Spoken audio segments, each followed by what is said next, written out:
પહેલગામ આતંકી હુમલા અંગે ભાવનગર જિલ્લા સમાહર્તા શ્રી મનીષકુમાર બંસલે વિગતો આપી છે.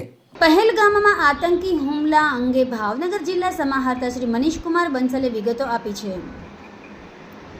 જમ્મુ કાશ્મીરના પહેલગામમાં થયેલ આતંકી હુમલાના સમાચાર મળતા ભાવનગર જિલ્લાના પ્રવાસીઓ સાથે જિલ્લા વહીવટી તંત્ર સતત સંપર્કમાં છે.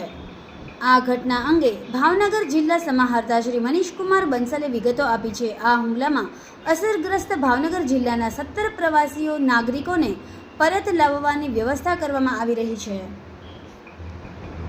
घटना हुई है, किस प्रकार से प्रशासन से वो कार्य कर रहा है? एमा जे काले जम्मू काश्मीरना पहलगामમાં हमलो थयो હતો એમાં ભાવનગરના પણ 20 લોકો હતા અને એ 20 માંથી એક વિનોદ ઢાભીને ઇન્જરી થઈ છે અને તેનો ઈલાજ ત્યાં ચાલુ છે અને પિતા પુત્ર જતીશ પરમાર અને સ્મિત પરમાર જે ભાવનગરના કાલિયાબીડ વિસ્તારના છે એનો દુઃખદ અવસાન થયો છે. તો આ બંનેની ડેડ બોડી સાંજે જો ઇન્ડિગોની ફ્લાઇટ છે 3 વાગે ત્યાં શ્રીનગરથી ચાલે છે અને મુંબઈ આવશે અને પછી મુંબઈથી ભાવનગર ડેડ બોડી લાવવા માટે પ્રશાસન મીન્સ કે સજગ છે અને પ્રશાસન લઈ આવશે.